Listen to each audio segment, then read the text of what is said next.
नमस्कार साथियों, BPSC TRE 4.0 NCERT science की क्लास में आपका स्वागत है। आज की क्लास में हम आपके लिए क्लास 10th एनसीईआरटी से अध्याय नंबर 7 लेके आए हैं, जीव जनन कैसे करते हैं। और इस चैप्टर के अंतर्गत हम दो प्रकार का जनन के बारे में अध्ययन करेंगे। पहला है अलैंगिक जनन, जिसको एसेक्सुअल रिप्रोडक्शन बोलते हैं। दूसरा है लैंगिक जनन, जिसको हम सेक्सुअल रिप्रोडक्शन कहते हैं। तो दोनों प्रकार का जो जनन है वो परीक्षा दृष्टि से आपके लिए बहुत ही महत्वपूर्ण है। और यहाँ पर आप सभी अभ्यर्थी सेशन को लाइक कर दीजिएगा, कमेंट भी कीजिएगा क्लास आपको कैसी लगी। अध्याय 7 है आपका जीव जनन कैसे करते हैं। यहाँ पर आपने सबसे पहली चीज़ है जो बहुत बेसिक चीज़ है कि आपने सेल के बारे में अध्ययन किया होगा कि सेल होता है, सेल के अंदर न्यूक्लियस होता है और न्यूक्लियस को हम जो है केंद्रक बोलते हैं, केंद्रक बोलते हैं। तो जो सेल का न्यूक्लियस होता है यानी केंद्रक होता है, तो जो कोशिका यानी कि सेल, तो कोशिका के केंद्रक में पाए जाने वाले गुणसूत्र, तो कोशिका का केंद्रक होता है और केंद्रक में क्या पाया जाता है, गुणसूत्र पाया जाता है। गुणसूत्र को हम क्रोमोसोम बोलते हैं, क्रोमोसोम बोलते हैं। तो कोशिका के केंद्रक में पाए जाने वाले गुणसूत्र के डीएनए के अणुओं में आनुवांशिक गुणों का संदेश होता है जो जनक से संतति पीढ़ी में जाता है। तो ये आपको समझ में आया होगा कि कोशिका जो होती है, कोशिका के केंद्रक में क्या पाया जाता है, गुणसूत्र, और उस गुणसूत्र का जो डीएनए होता है, उस डीएनए के अणु में, डीएनए के मॉलिक्यूल्स में, तो डीएनए के अणुओं में आनुवांशिक गुणों का संदेश होता है जो जनक से यानी पेरेंट से संतति पीढ़ी में जाता है। कोशिका के केंद्रक के डीएनए में प्रोटीन संश्लेषण हेतु सूचना निहित होती है। तो परीक्षा दृष्टि से बहुत ही महत्वपूर्ण बिंदु है कि कोशिका के केंद्रक में डीएनए में प्रोटीन संश्लेषण हेतु सूचना निहित होती है। तो आपसे पूछा जा सकता है कि जो है किसमें प्रोटीन संश्लेषण हेतु सूचना निहित होती है, तो आपका आंसर हो जाएगा कोशिका के केंद्रक के डीएनए में। दूसरा यहाँ पर आपसे पूछा जा सकता है कि साइट ऑफ प्रोटीन सिंथेसिस क्या है। तो प्रोटीन संश्लेषण का स्थल क्या होता है कोशिका में। तो प्रोटीन संश्लेषण का जब हम आप पूछते हैं तो आपका आंसर हो जाएगा प्रोटीन संश्लेषण का जो स्थल होता है उसको हम बोलते हैं राइबोसोम। ये क्लास 9th एनसीईआरटी में है। तो राइबोसोम जो होता है वो प्रोटीन संश्लेषण का स्थल होता है। और प्रोटीन संश्लेषण हेतु सूचना निहित किस में होती है, तो कोशिका के केंद्रक के डीएनए में। तो ध्यान रखिएगा, आंसर आपका डीएनए हो जाएगा। फिर यहाँ पर बात करें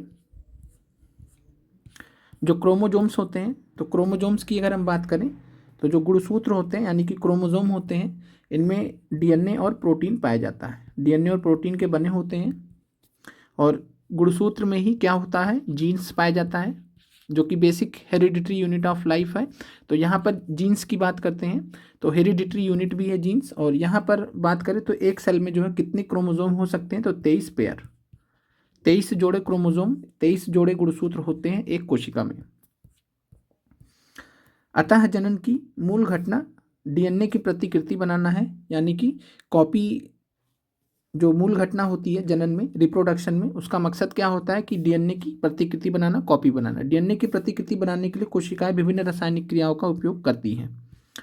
फिर यहाँ पर आते हैं, डीएनए की प्रतिकृति बनने के साथ साथ दूसरी कोशिकीय संरचनाओं का सृजन भी होता है। इसके बाद डीएनए की प्रतिकृतियां विलग हो जाती हैं।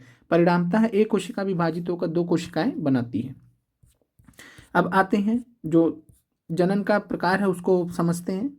जनन में हमें सबसे पहले अलैंगिक जनन के बारे में समझना है।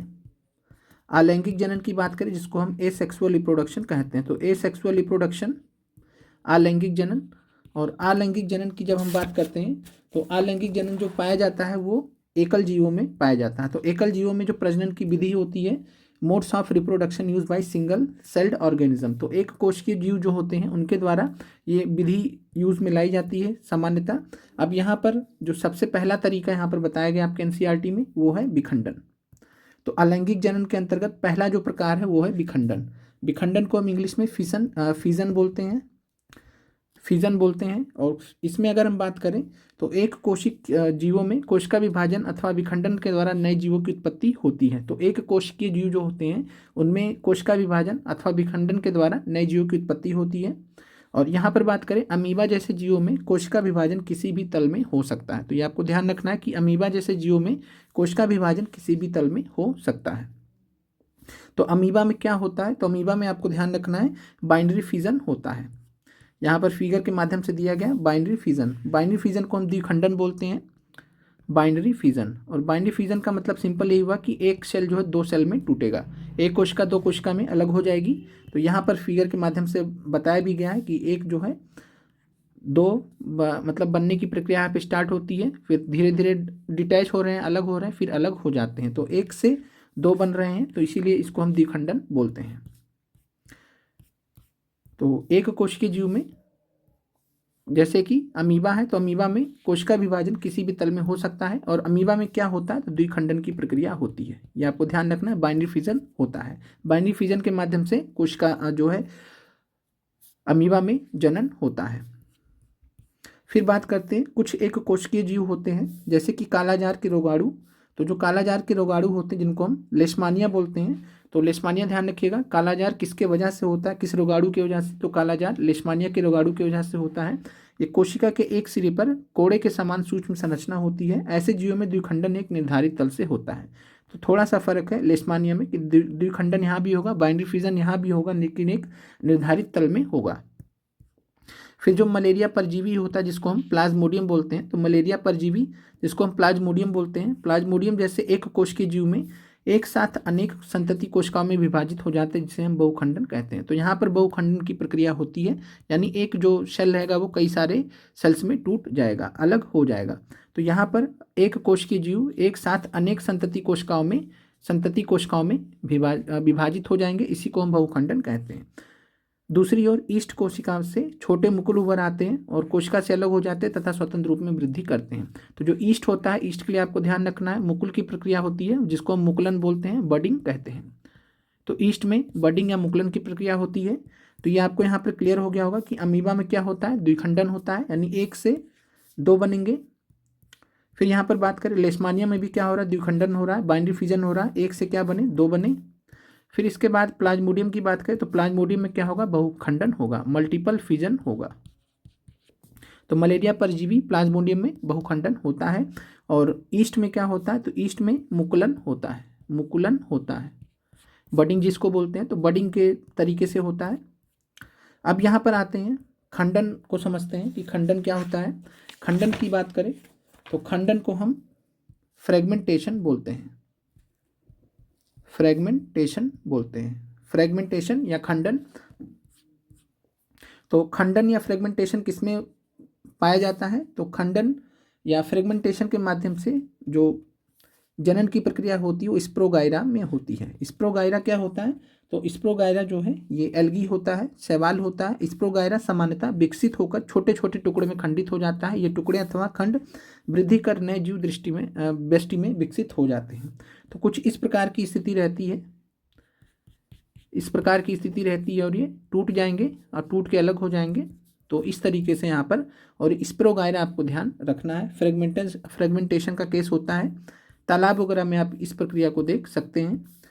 तो स्प्रोगाइरा जो होता है, स्प्रोगाइरा आप याद रखिएगा, स्प्रोगाइरा जो एल्गी होता है इसमें क्या होता है, तो स्प्रोगाइरा में खंडन की प्रक्रिया यानी कि फ्रेगमेंटेशन की प्रक्रिया से स्प्रोगाइरा में जनन होता है। और ये किस प्रकार का जनन होता है, तो ये भी अलैंगिक जनन का प्रकार है।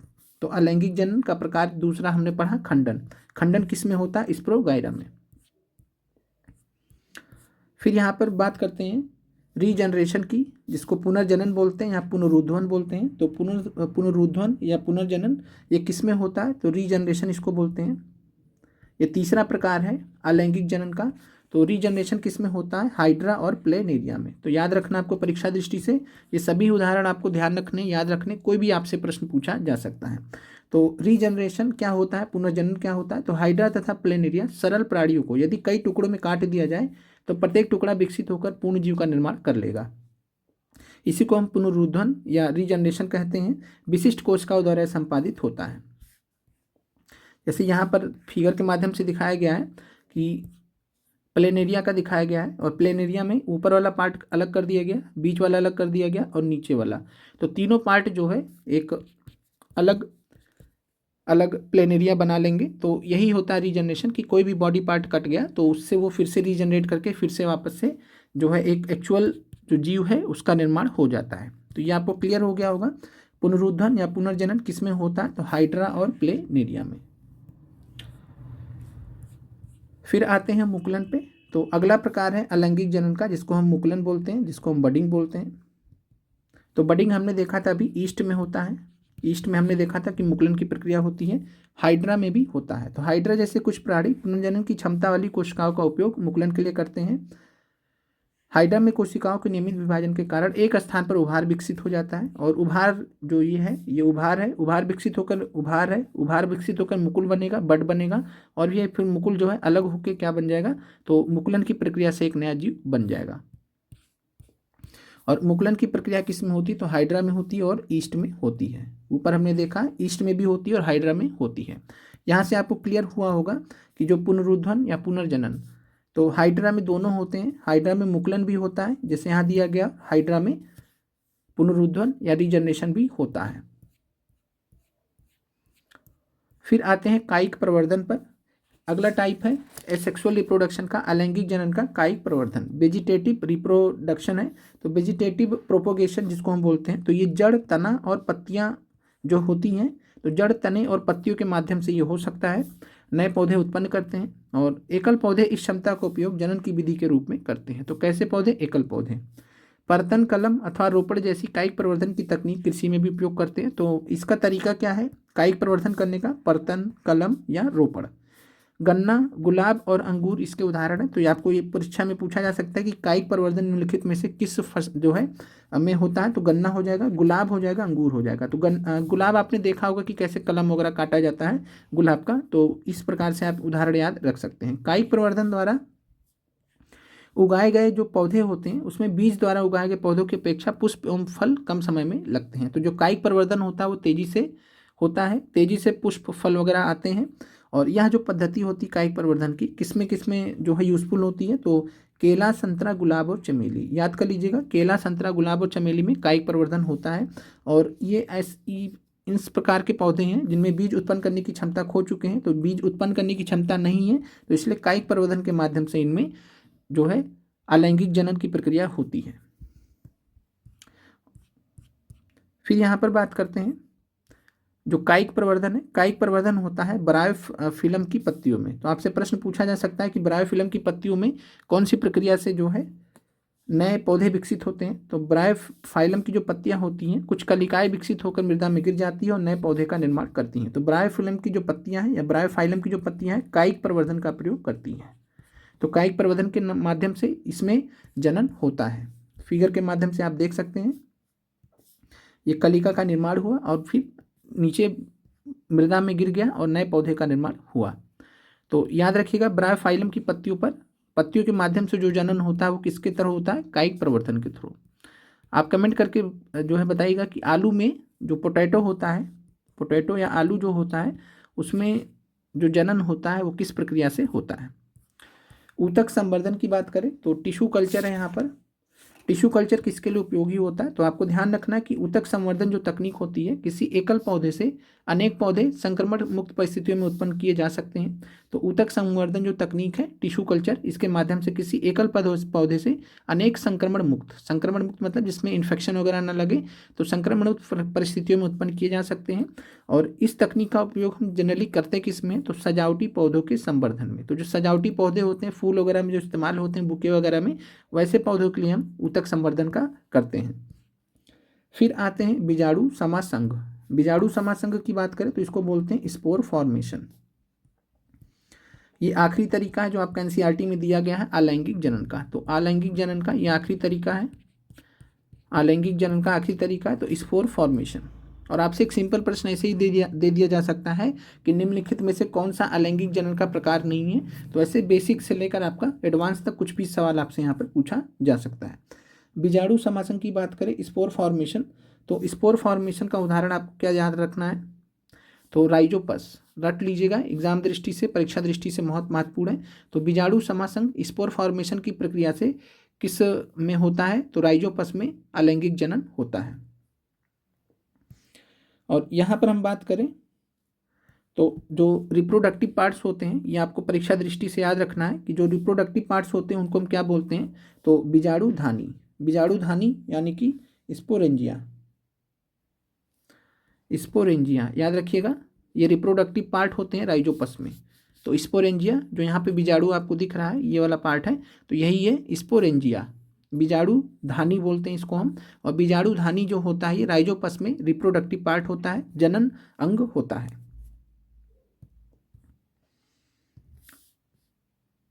और यहाँ पर राइजोपस जो होता है तो ब्रेड के धागे पर समान कुछ संरचनाएं विकसित हुई थी, या राइजोपस के कवक जाल है।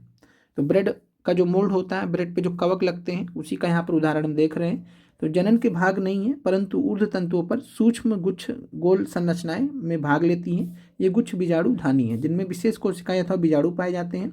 ये बीजाणु वृद्धि करके राइजोपस के नए जीव उत्पन्न करते हैं। बीजाणु के चारों ओर एक मोटी भित्ति होती है जो प्रतिकूल परिस्थितियों में उसकी रक्षा करती है। नए नम सतह में संपर्क में आने पर वृद्धि करने लगते हैं। और अब तक हमने जितनी भी चर्चाएं की हैं, नई पीढ़ियों का जो सृजन हो रहा है केवल एकल जीव के द्वारा हो रहा है, एक कोशिकीय जीव के द्वारा हो रहा है। तो एकल जीव के द्वारा यहाँ पर हो रहा है। तो यहाँ पर आपको ध्यान रखना कि जब भी एकल जीव से सृजन होगा नई पीढ़ी का, तो इस प्रक्रिया को हम बोलते हैं अलैंगिक जनन, जिसमें एक सिंगल इंडिविजुअल लगेगा। एक ही जीव से जब जनन की प्रक्रिया होगी तब उसको हम अलैंगिक जनन कहते हैं। तो ये आपको क्लियर हो गया होगा, एक बार फिर से रिवाइज कर दे रहे हैं। तो एकल जीवों में प्रजनन की विधि है। सबसे पहले हमने विखंडन पढ़ा है, विखंडन को फीजन बोलते हैं। तो अमीबा में द्विखंडन की प्रक्रिया होती है,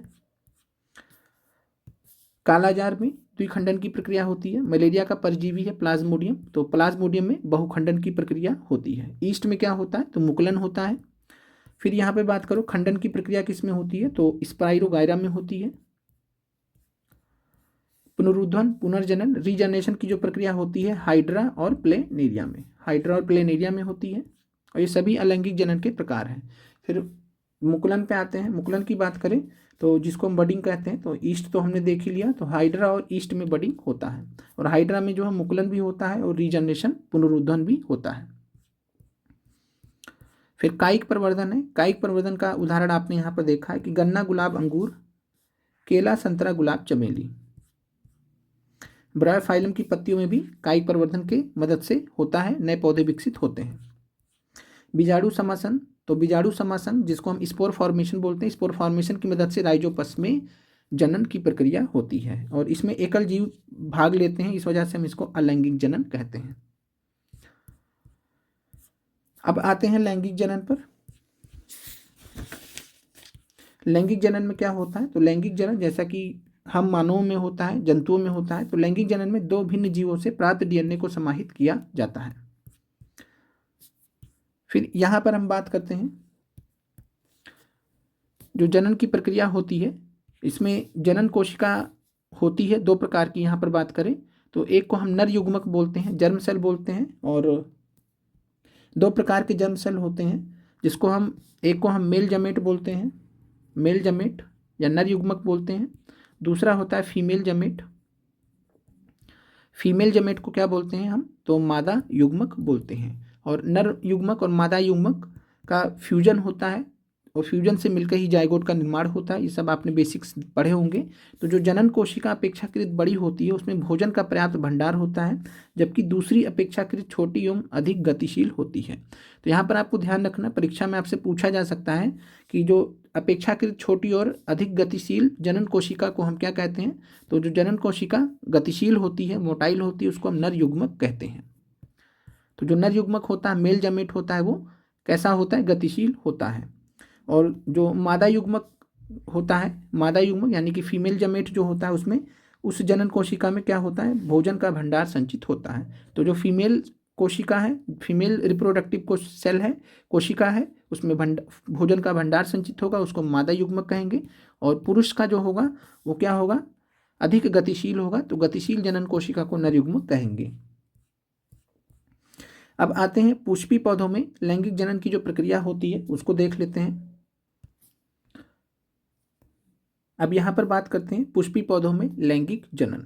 अब यहाँ पर हम लोग लैंगिक जनन की प्रक्रिया को पढ़ रहे हैं। पहले फूल में पढ़ेंगे, पुष्प में पढ़ेंगे, फिर मानव में जो होता है उसको देखेंगे। यहाँ पर बात करें जो पुष्पी पौधे होते हैं, तो पुष्पी पौधों में हम बात करते हैं जो आवृत बीजी होते हैं। तो आवृत बीजी जिसको हम एंजियोस्पर्म बोलते हैं, तो एंजियोस्पर्म के जो जननांग होते हैं, जो रिप्रोडक्टिव पार्ट्स होते हैं, वो पुष्प में ही अवस्थित होते हैं। और यहाँ पर हम बात करते हैं तो जो पुंकेसर और स्त्रीकेसर पुष्प के जनन भाग होते हैं जिनमें जनन कोशिकाएं होती हैं। तो ये आपको परीक्षा दृष्टि से याद रखना है कि पुष्प के जनन भाग कौन कौन से होते हैं। तो जो मेल पार्ट होता है उसको हम पुंकेसर बोलते हैं, जिसको इंग्लिश में स्टेमन बोला जाता है, स्टेमन बोला जाता है। और स्त्री केसर भाग को आप हिंदी में तो समझ सकते हैं, स्त्री केसर मतलब फीमेल पार्ट हो गया, और स्त्री केसर को इंग्लिश में क्या बोला जाता है, कार्पेल बोला जाता है। तो स्टेमन और कार्पेल, पुंकेसर और स्त्री केसर पुष्प के जनन भाग होते हैं जिनमें जनन कोशिकाएं होती हैं। अब यहाँ पर बात करें, जब पुष्प में पुंकेसर अथवा स्त्री केसर में से कोई एक जननांग उपस्थित होगा तो उस पुष्प को हम क्या बोलेंगे, तो उस पुष्प को हम बोलेंगे एक लिंगी।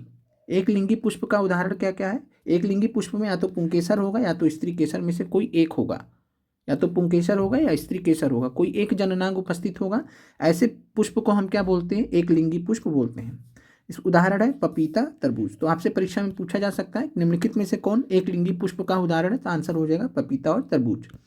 फिर बात करते हैं, जब पुष्प में पुंकेसर और स्त्री केसर दोनों उपस्थित होंगे, जब पुष्प में पुंकेसर और स्त्री केसर यानी दोनों प्रकार के जो जननांग है, स्त्री जननांग और पुरुष जननांग दोनों उपस्थित होंगे, तो उस केस में हम बोलेंगे उभयलिंगी पुष्प। तो उभयलिंगी पुष्प, यहाँ पर ध्यान रखिएगा, गुड़हल और सरसों इसके उदाहरण हैं। तो उभयलिंगी पुष्प के उदाहरण हो गए गुड़हल और सरसों, एक लिंगी पुष्प के हो गए पपीता और तरबूज। पुंकेसर की बात करें तो पुंकेसर नर जननांग है जो क्या करता है, परागकण बनाता है। परागकण सामान्यतः पीले हो सकते हैं, तो कलर याद रखिएगा परागकण का कैसा होता है, पीला कलर होता है। पुंकेसर क्या हो गया, मेल, फिर रिप्रोडक्टिव पार्ट हो गया, नर जननांग। स्त्री केसर की बात कर लें तो स्त्री केसर जो होता है पुष्प के केंद्र में स्थित होता है, और यह पुष्प का कौन सा भाग है, तो मादा भाग है। अब यहाँ पर आधार पर उभरा फूला भाग अंडाशय है, जो मध्य में लंबा भाग वर्तिका है, शीर्ष भाग वर्तिकाग्र है जो प्राय चिपचिपा होता है।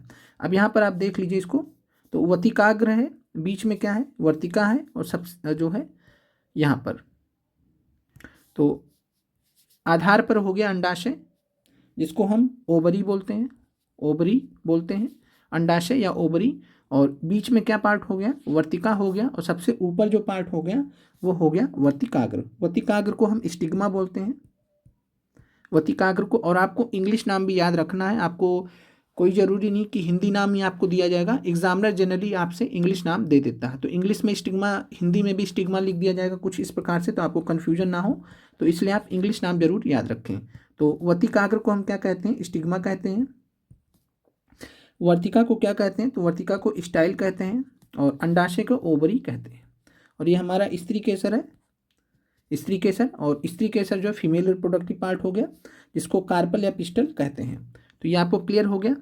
तो स्त्री केसर में कौन कौन से भाग हो गए, वर्तिकाग्र, वर्तिका और अंडाशय। और जो वर्तिकाग्र वाला भाग होता है वो प्रायः कैसा होता है, तो चिपचिपा होता है। अंडाशय में बीजांड होते हैं, तो बीजांड किस में पाए जाते हैं, तो ये आप ध्यान रखिएगा, अंडाशय में पाया जाता है। प्रत्येक बीजांड में एक अंड कोशिका होती है। परागकण द्वारा उत्पादित नर युग्मक अंडाशय की अंड कोशिका मादा युग्मक में संलयित हो जाता है। तो जो परागकण द्वारा उत्पादित नर युग्मक आता है वो अंडाशय की अंड कोशिका मादा युग्मक में संलयित होता है, उसका फ्यूजन होता है, फर्टिलाइजेशन होता है। जनन कोशिकाओं के इस युग्मन अथवा निषेचन से युग्मनज बनता है जिससे नए पौधे विकसित होने की क्षमता होती है। तो यहाँ पर फिगर के माध्यम से आप देख लीजिए, यहाँ पर परागकोश है, परागकोश को एंथर बोलते हैं, वर्तिकाग्र को स्टिग्मा बोलते हैं। तो आपको पता है पॉलिनेशन की प्रक्रिया, पॉलिनेशन जिसको परागण बोलते हैं, तो एंथर से स्टिग्मा तक का जो सफ़र होता है। तो यहाँ पर परागकोश हो गया, और ये हो गया तंतु, तंतु को हम फिलामेंट बोलते हैं। और यहाँ पर बात करें, इसको सामान्य रूप से पुंकेसर बोला जाता है। और यहाँ पर जो दल है जिसको हम पंखुड़ी बोल रहे हैं, पीटल बोल रहे हैं, फिर ये बाह्य दल है, उतना महत्वपूर्ण नहीं है, मेन आपको पुंकेसर याद रखना था। अब ये वाला पार्ट आप यहाँ पे देख पा रहे हैं, परागकोश पुंकेसर है, पुंकेसर में ही जो है परागकोश है, और परागकोश और ये वाला भाग वर्तिकाग्र जो चिपका है।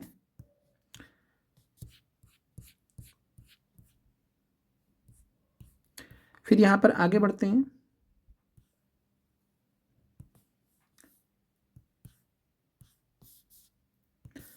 अतः परागकणों को पुंकेसर से वर्तिकाग्र तक स्थानांतरण की आवश्यकता होती है। तो इसलिए क्या हो जाएगा, पुंकेसर से वर्तिकाग्र तक स्थानांतरण की आवश्यकता होगी परागकणों की। तो जो ये परागकोश है जिसमें परागकण है, तो परागकण की बात करें तो पुंकेसर से वतिकाग्र तक इनको आने की जरूरत पड़ेगी, और ये किससे जो है होता है, तो परागण की प्रक्रिया से होता है। परागकणों का स्थानांतरण उसी पुष्प के वतिकाग्र पर होता है तो वह स्वपरागण कहलाता है। अगर परागकणों का जो स्थानांतरण है, ट्रांसफर है, उसी पुष्प के वतिकाग्र पर होगा तो उसको हम स्वपरागण बोलेंगे, सेल्फ पॉलिनेशन बोलेंगे।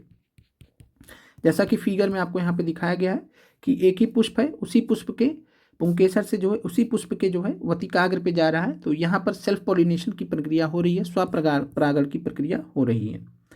और अगर एक पुष्प के परागकण दूसरे पुष्प पर स्थानांतरित होंगे तो उसे हम पर परागण कहेंगे, क्रॉस पॉलिनेशन कहेंगे। एक पुष्प से दूसरे पुष्प तक परागकणों का स्थानांतरण किसके माध्यम से हो सकता है, तो वायु के माध्यम से, जल और प्राणी के माध्यम से हो सकता है। 3 याद रखिएगा। और परागकणों के उपयुक्त वतिकाग्र पर पहुंचने के पश्चात, जब वतिकाग्र पर पहुंचेगा तो उसके पश्चात जो नर युग्मक होता है उसको अंडाशय में स्थित मादा युग्मक तक पहुंचना होता है। इसलिए परागकण में एक नलिका विकसित होती है जो वर्तिका से होते हुए बीजांड तक पहुंचती है। अब यहाँ पे होगा क्या कि ये वतिकाग्र वाला पार्ट है, वतिकाग्र चिपचिपा होगा, यहाँ से परागकण पहुंचे, परागकण पहुंचते हुए तो ये क्या करेंगे, इस जो नलिका दिख रही है तो यहाँ के माध्यम से कहाँ पहुंचेंगे, अंडाशय तक पहुंचेंगे। तो अंडाशय तक पहुंचेंगे, फिर यहाँ पर निषेचन की प्रक्रिया होगी।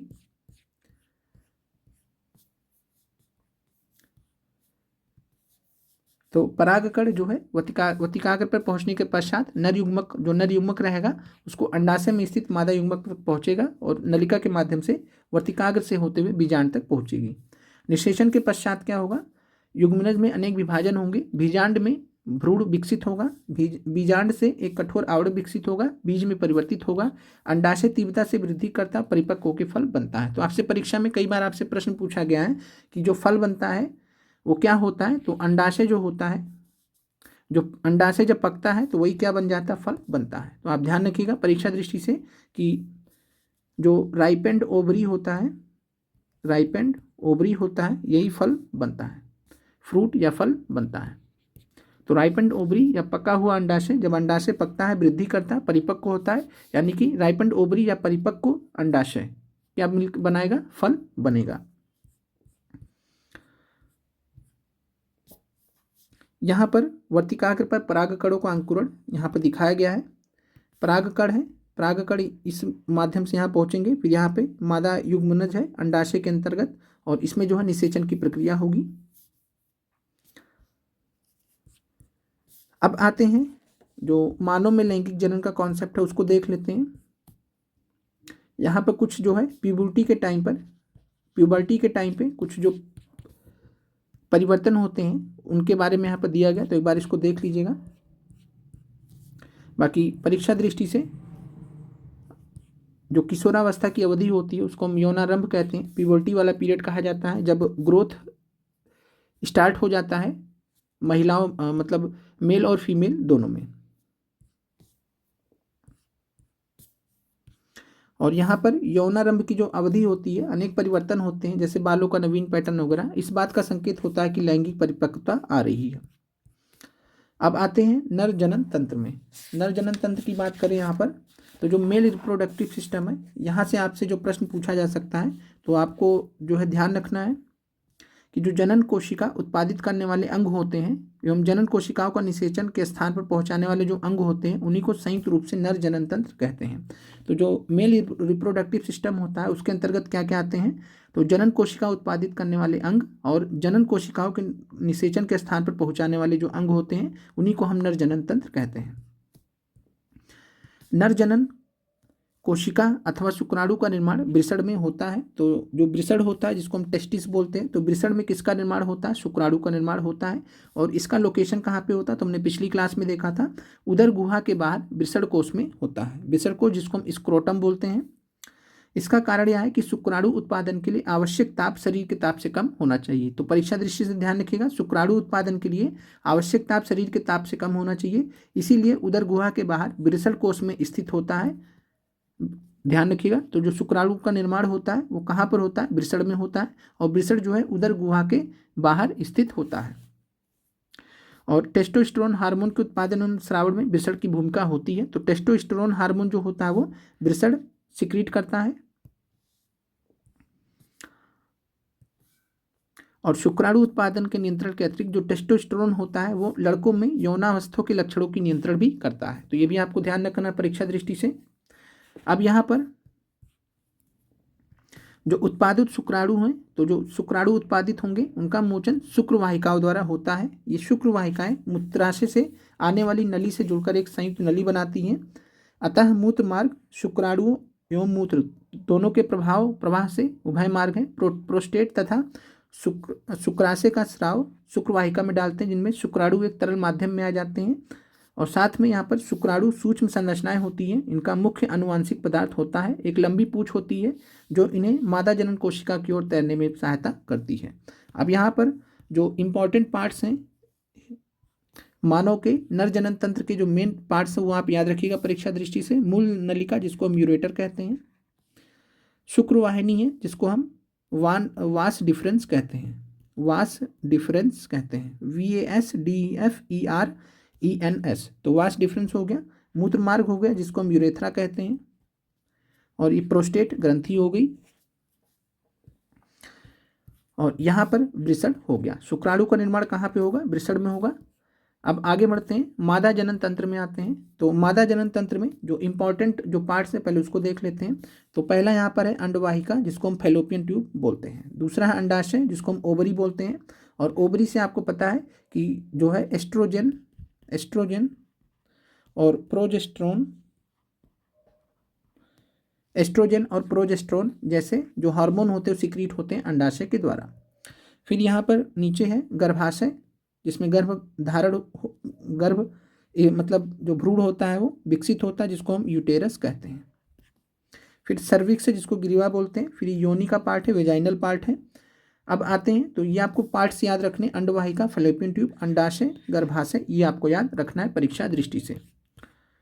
आपसे मेल फीमेल पार्ट्स के रूप में पूछा जा सकता है, एनसीईआरटी में भी प्रश्न दिया गया है। तो मादा जनन कोशिकाओं अथवा अंड कोशिका का निर्माण कहाँ होता है? तो अंडाशय में होता है। कुछ हार्मोन भी उत्पादित करती है। वो हार्मोन कौन से हैं? तो एक तो हो गया एस्ट्रोजन, दूसरा हो गया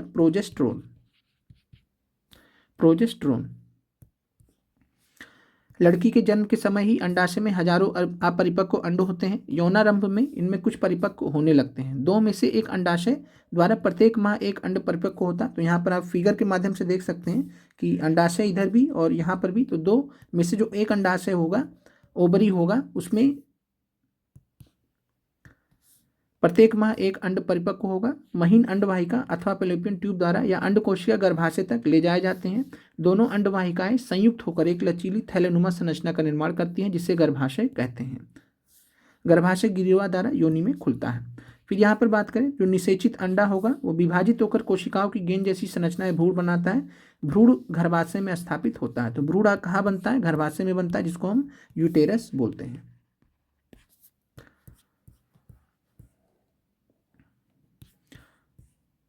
और भ्रूण जो है जब गर्भाशय में स्थापित होगा तो जहाँ पर वह लगातार विभाजित होकर वृद्धि करेगा, अंगों का विकास वगैरह उसी में होगा। और गर्भाशय प्रत्येक माह भ्रूण को ग्रहण करने एवं उसके पोषण हेतु तैयारी करता है। भ्रूण को बात करें तो माँ के रुधिर से, जो माँ का ब्लड होता है, यानी जो प्रेग्नेंट लेडी है, औरत है, तो जो प्रेग्नेंट महिला है तो उसके रुधिर से, ब्लड से भ्रूण को पोषण मिलता है। और इसके लिए एक विशेष संरचना होती है जिसको हम प्लेसेंटा कहते हैं। तो प्लेसेंटा के माध्यम से एक तस्तीरी नुमा संरचना होती है जो गर्भाशय की भित्ति में धसी होती है। इसमें भ्रूण की ओर उत्तक में प्रवर्ध होते हैं। और यहाँ जो है माँ से भ्रूण को, माँ के ब्लड से भ्रूण को ग्लूकोज प्रोवाइड करता है, ऑक्सीजन और अन्य पदार्थों के स्थानांतरण हेतु बृहद क्षेत्र प्रदान करता है। तो प्लेसेंटा याद रखिएगा, प्लेसेंटा के माध्यम से एक बच्चे को भ्रूण में माँ के रुधिर से पोषण मिलता है। विकासशील भ्रूण द्वारा अपशिष्ट पदार्थ उत्पन्न किए जाते हैं जिनका निपटान उन्हें प्लेसेंटा के माध्यम से माँ के रुधिर में स्थानांतरण द्वारा होता है। तो जो विकासशील भ्रूण होता है, जो डेवलपिंग जो एम्ब्रायो है, तो वो उसमें जो अपशिष्ट पदार्थ होंगे, जो वेस्ट मटेरियल होंगे, उनको कैसे बाहर किया जाएगा? तो वो भी प्लेसेंटा के माध्यम से माँ के रुधिर में स्थानांतरण द्वारा होगा। और माँ के शरीर में गर्भ को विकसित होने में लगभग 9 माह का समय लगता है। गर्भाशय की पेशियों के लयबद्ध संकुचन से शिशु का जन्म होता है। तो जो बच्चे का ग्रोथ होता है वो गर्भाशय की पेशियों का लयबद्ध संकुचन से धीरे धीरे ग्रोथ होगा, फिर अल्टीमेटली बच्चे का जन्म होगा। फिर यहाँ पर बात करते हैं कि अगर अंडे का निषेचन नहीं होता तो उस केस में क्या होता है, तो अंड कोशिका निषेचन नहीं होगा तो 1 दिन तक जीवित रहती है। परीक्षा दृष्टि से याद रखिएगा। और बात करें जो चक्र होता है मासिक धर्म का, तो मासिक धर्म का जो चक्र है लगभग 1 मास का समय लगता है और इसे ऋतुस्राव या रजोधर्म कहते हैं। इसकी जो अवधि होती है 2 से 8 दिन की, तो ये आप याद रखिएगा कि 2 से 8 दिन की अवधि होती है परीक्षा दृष्टि से। अब आते हैं जनन स्वास्थ्य में, तो जनन स्वास्थ्य में HIV एड्स वगैरह के बारे में यहाँ पे जानकारी दी गई है। तो HIV एड्स का फुल फॉर्म याद रखिएगा परीक्षा दृष्टि से। HIV का फुल फॉर्म है human immuno deficiency. Human immuno deficiency, ये जो है डिफिशियंसी वायरस, तो ह्यूमन इम्यूनो डिफिशियंसी वायरस ये पूरा नाम है HIV का। और एड्स का यहाँ पे याद रखिएगा acquired immuno deficiency syndrome, deficiency syndrome. और एक चीज़ यहाँ पर ध्यान रखिएगा कि HIV एड्स को जो है एक एलिसा टेस्ट होता है, तो एलिसा टेस्ट आपसे परीक्षा में पूछा जा सकता है। तो एलिसा टेस्ट जो होता है वो किसकी जानकारी के लिए होता है, तो एलिसा टेस्ट के माध्यम से HIV एड्स की जानकारी पता लगती है। अगर किसी व्यक्ति को HIV एड्स से संक्रमित है तो एलिसा टेस्ट के माध्यम से जानकारी मिलती है। तो HIV का इन्फेक्शन एलिसा टेस्ट करता है। अब यहाँ पर बात करते हैं एक CPR, आप याद रखिएगा जो CPR देते हैं जब किसी का धड़कन उड़कन रुक जाता है तो उसको हम CPR देते हैं। तो CPR का फुल फॉर्म क्या है, तो यहाँ आप याद रखिएगा कार्डियो पल्मनरी कार्डियोपल्मनरी रिजुसिएशन। तो CPR का फुल फॉर्म आपसे परीक्षा में पूछा जा सकता है। तो कार्डियोपल्मनरी रिजुसिएशन इसका फुल फॉर्म होता है। गर्भधारण रोकने के लिए कुछ अन्य युक्तियां ऐसे लूप अथवा कॉपर्टी, तो ये दिया गया है तो आप याद रखिएगा, बाकी कोई बहुत विशेष महत्वपूर्ण नहीं है। अब आते हैं प्रश्नों पर। प्रश्नों की बात करें तो अलैंगिक जनन मुकुलन द्वारा, मुकुलन यानी कि मुकुल के माध्यम से, बडिंग के माध्यम से। तो बडिंग किस में होता है, तो हमने देखा था हाइड्रा और ईस्ट में बडिंग की प्रक्रिया होती है। तो ईस्ट में क्या हो जाएगा, बडिंग हो जाएगा या मुकुलन हो जाएगा। अमीबा में क्या होता है, द्विखंडन होता है। प्लाज्मोडियम में क्या होता है, बहुखंडन होता है। लेशमानिया में भी क्या होता है, द्विखंडन होता है। किसी भी एक निर्धारित तल में होगा द्विखंडन, अमीबा में किसी भी तल में हो जाएगा।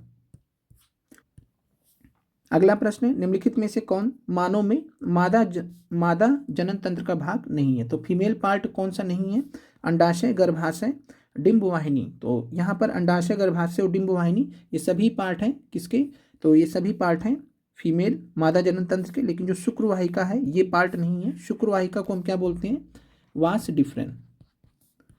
वास डिफरेंस, तो वास डिफरेंस या शुक्रवाहिका मेल रिप्रोडक्टिव पार्ट है। पुरुष जनन तंत्र का भाग है शुक्रवाहिका। तो ये आंसर हो जाएगा आपका। पराग कोश में क्या होता है, तो सिंपल प्रश्न है। तो पराग कोश में आपको पता है परागकण होते हैं। तो आज का जो क्लास है वो खत्म होता है। मिलते हैं आप लोगों से अगले वीडियो में। कमेंट कर दीजिएगा, लाइक कर दीजिएगा कैसा लगा क्लास आपको।